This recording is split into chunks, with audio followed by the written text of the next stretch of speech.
Hey everybody, welcome to Shield and Haven. I'm Colin.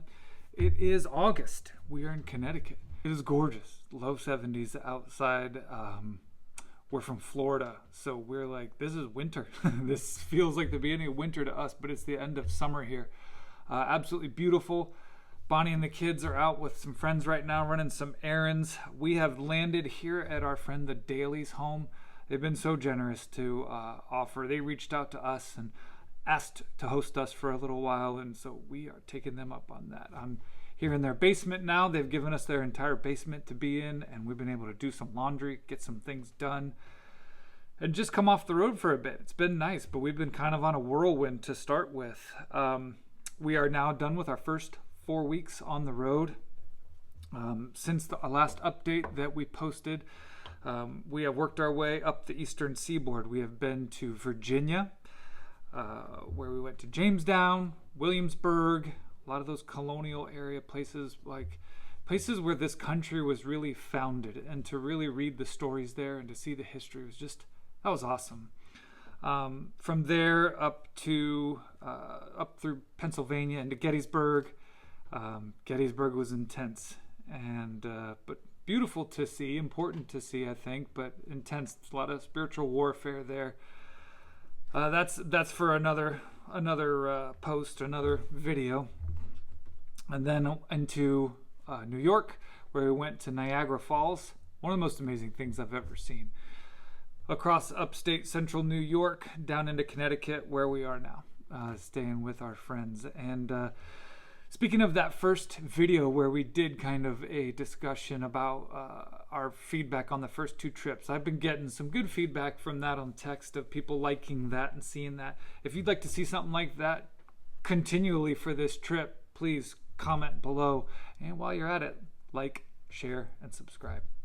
Now that that's out of the way, like I said, so I got a little bit of downtime and everyone's out of the house and I've got a little bit of time here. So I wanted to get on here and talk about some of the practical improvements that we've seen, kind of the need for and the desire for in the RV.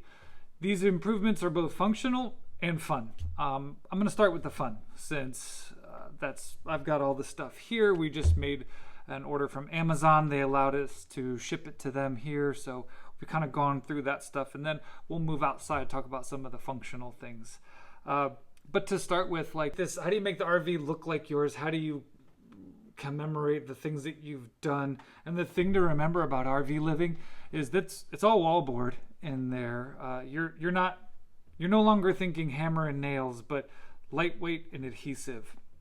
Like before I left, some guys that I worked with made me a beautiful. They had a wood guy that I know at work. More woodworking. If I could put a link to his stuff in there, he does phenomenal work. Made me a beautiful coin holder because I collect police coins, and it says "Coffee with Colin" on it. It's got a map of the United States. They made all the stuff to where they thought we could hold the coins on it and have that be something in the RV, but it's just too heavy, unfortunately, so I can't hang it. So I can't hang those coins. My cousin he collects patches, and like in the patch collecting community, which is much larger than I realized, he collects patches, and I collect police patches and have started delving a little bit into his realm and what he does. But he had the first board made for me, a patch board. So essentially, this was it. It's on felt, and he had it put together for me. But when he had it done, it was on wood. Heavy. Not too heavy if you would think about normally. He gave it to me. I'm like, this is going to be perfect. It's going to go in the RV. It's going to be amazing. But what I realized is it's too heavy to hang. We tried hanging it on the front of our island kitchen sink, and it came off with all the jostling and the moving, and it just wasn't a good fit for the space we have. But I love the patches. He was the one that told me that the parks and the places that we go to you can get patches there and put them on this board. This was his idea.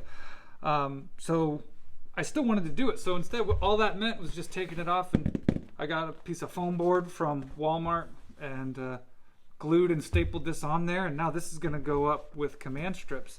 But something for people to think about is patches. Now, I'll be able to put this back on this wood or something like that once we land and mount it, and it'll be a really cool conversation piece. I think it'll still be a cool conversation piece in the RV, and it'll be something that we can look at.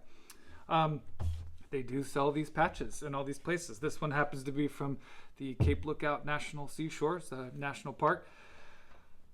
So getting those on here, really simple. We just ordered from Amazon. It comes in a package of, in here's 2 rolls of sticky backed Velcro. So I just cut it out, put it on the back of there, and now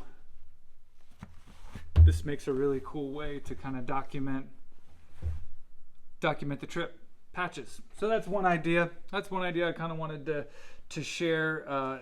That came from my cousin for a way to decorate things, and now I've got these still to put on and some others that will be accumulating along the road. But that's one easy way that you can think to decorate your RV if that's something that you're doing. I felt like I wanted to share that. So I want to shout out my cousin real quick. His name is Sean. He's one of my favorite people in the world, and there's a whole backstory to it, but everyone's got those family members, right? Well, that's him for me. So I want to shout him out. Super proud of him and all he's done. He has made Rhino Tactical. You can get patches like these. He's got other patches going up, rhinotac.com. I'll put a link in the description, but these are super badass. This one glows in the dark. This is one of those vinyl 3D ones, but this is stuff from his company, and he helped get me started with my patch collection with the Dangerous But Good and some of these other like police themes one, because he knows obviously what I do, or what I did. But yeah, check out rhinotac.com for this and other gear that you're looking for. American owned, family owned. Check them out. Another idea, I collect stickers. At home I've got my tool chest and it's covered in stickers. Some are on my truck. I just haven't committed to putting any on this truck yet. But one idea we saw that I thought was a good one was getting stickers for your trip. And I thought that was cool too. It's another way. So we ordered what the video I saw was they used plexiglass. But these are basically, it says pet sheets. Easy to bend, engrave. Easy to bend, engrave, or cut. And it's a sheet of 5. And it's really, it's kind of meant, I think these are 8 by 10 sheets, and what they're meant to do is go into picture frames or something like that. You put stickers for the places that you've been on it. Lightweight, easy to move around. If we end up getting rid of this RV, this will go with us to the next one. And then maybe when we're done, this could even go in a picture frame and be something that could be displayed. But it's just another way to kind of commemorate places that you've been. Maybe we won't have room to hang all the pictures of places that we've been, but this will fit. This covers quite a bit of it. The Canada side of Niagara Falls and stuff like that. Command strips, and this will hang up in the RV. So that's just another kind of fun idea that making your place look, to kind of document what you're doing and making your place look more like home, especially if you're living in it. And along those lines comes bringing something from home. My wife has mentioned that too. This was a decoration in my son's room at home that he hung on the wall. He loved it. I think it's pretty cool too, because we had a John Deere tractor. But like, it's a little heavy. It's meant to be hung with nails. It's got the nail holes, but that's not going to work. So we got more command strips. Command strips are your friend. So now we'll be able to take this decoration from home, put a couple of these on the back, and have that hung up in his loft, in his sleeping area. And it's a thing he likes, and kind of it'll help remind him of home. So just a couple of quick ideas for like fun improvements, I guess, for your RV. Now more along the functional side.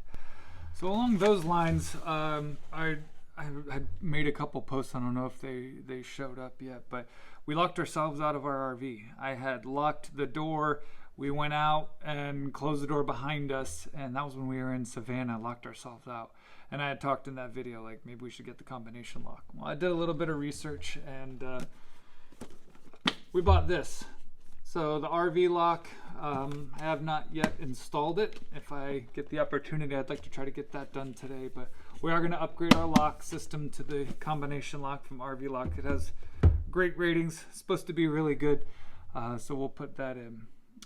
Another, I guess, improvement, I have the bullet point mounting solutions for all of the various digital things that we have running on the truck. It has held up great, but some of the connections have come loose, so I did keep the tools and the pieces for that. That's one of the things I got to work on today, is getting that tightened back down, because the arms that hang off have gotten just loose. They're still there, but they're loose, so I got to take the top grid off, retighten everything, and just get that secured back in place. So that's another functional thing that we're going to do. And then we're going to go outside and go over this, but definitely you're going to need an air compressor, air source of some kind. So we've got a little one like the Drill. My wife found it at one of those places that's like the Amazon $12 warehouse thing, and it's been really cool, but I wanted something a little heavier duty. So we ordered this one, $77 on Amazon, but it's not gonna work. I've got a dually truck, and it'll work for the camper, but it won't work for the truck. We also got these. They're Time8 tire pressure monitoring systems. I ordered it in, and I've done some research now. There's Tire Minder is like one of the best brands out there. It's more than double the price of this. But one thing that it does need in order to function properly is a metal or brass valve stem on your RV, which I didn't know. So now these have come in, and I'm like, they may not work. The old saying is you get what you pay for, right? These are like $77. For some reason, I accidentally ordered two. Probably going to end up sending these back today. Another functional thing is making sure you are taking care of your black and your gray tanks. So holding tank treatments, I have been pretty diligent about making sure to rinse and flush our black and gray tanks, adding some of the deodorizer whenever we do it. This brand, the Happy Campers brand, came recommended from some people that have done full-time RVing. They said this is tremendous. So we've ordered this in, and we're going to give this a shot too. I'm not sponsored by any of these companies. I just want to try what's going to work. And if I could pass that along to you guys, I'll let you know. So we'll see how this one works out.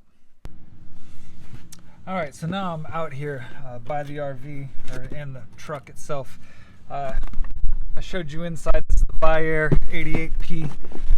It's a really nice little unit, and it would work great for your RV if you're just towing an RV and if you just have a regular truck.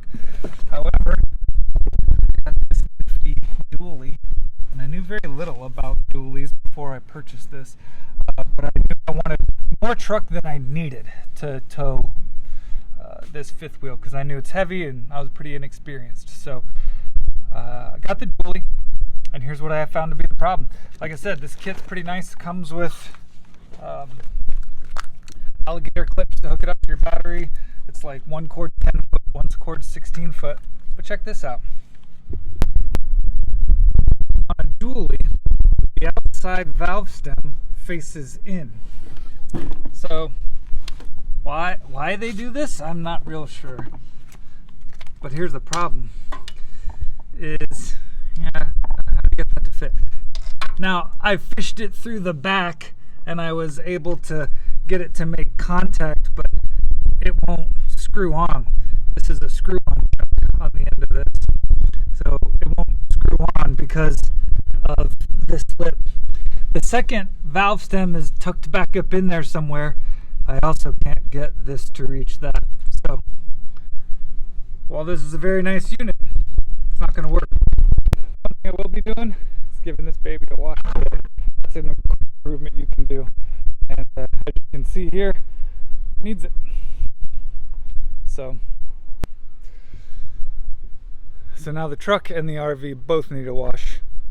That'll be a nice improvement. Functional and fun. I mean, not fun to do, but make it look good. So anyways, I got work to do. We'll see you on the next one.